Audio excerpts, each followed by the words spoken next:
Okay. Down.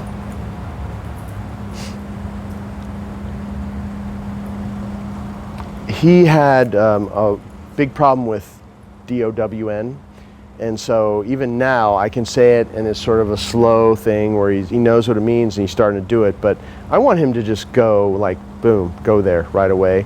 And so you saw me not wait for him to do it. As soon as I said it, I just reinforced it by dropping the leash. I was walking him, had the leash like this. I said it. He kind of started moving slowly, and I just helped him go there right away. It's all about setting up the pattern where he ends up where you want him to go the first time he hears the command.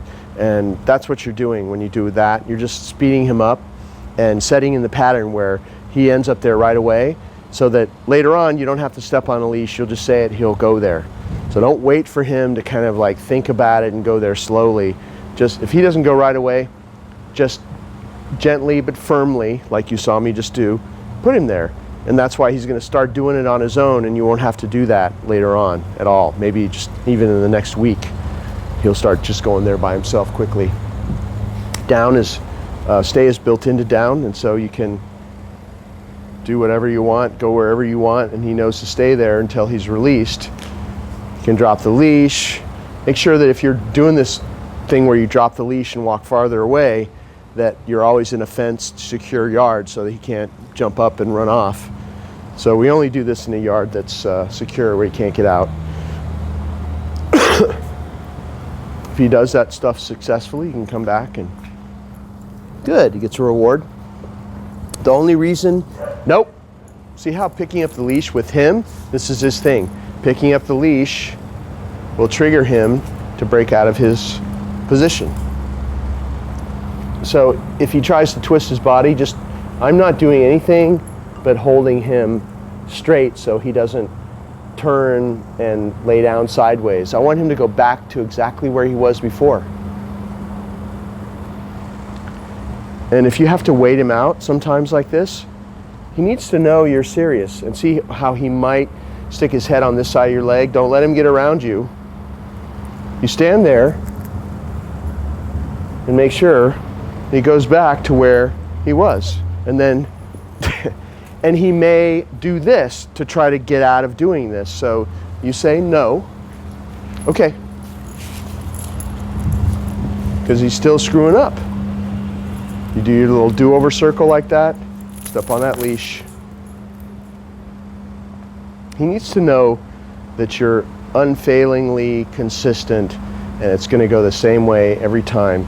He's a very headstrong dog. You know how out of control he was just a short 21 days ago, and he's still going to try his stuff on you.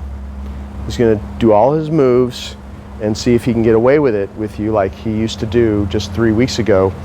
And you have to do exactly what I'm doing, so that he knows that times have changed. And if you do exactly what I'm doing, he's going to fall into place.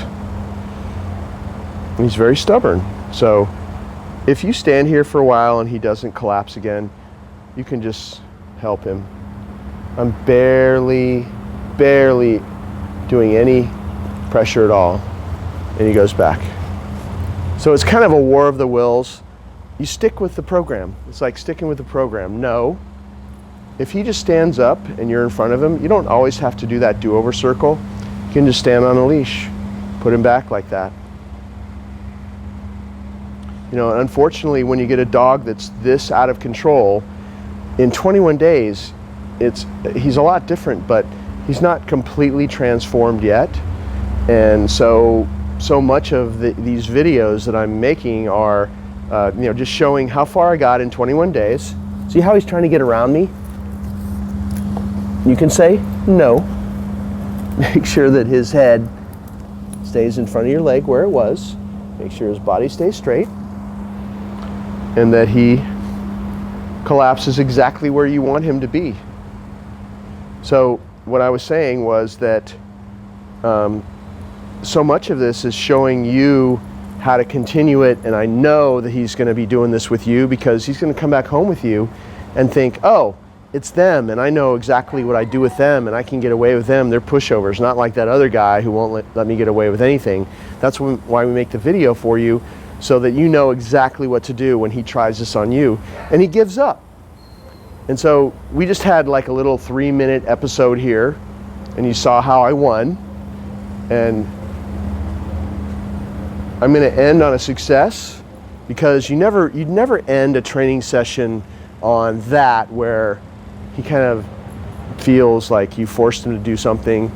Do something simple that he can have a success at. Big reward. Good. End on a positive note, always. To release him out of a downstay, come back next to him, pat your leg and say, okay. Have him sit. Good.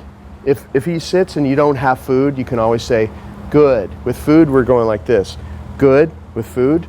But if you don't have food, good. One pet. Strictly business. Not roughing him up or scratching him. It's just a pet and saying good. Because if you do like too much affection, his brain will go soft. He'll lose concentration. So it's good. And then to release him, pat his chest and say, go. Now he's free. A little well-earned free time for Ryu.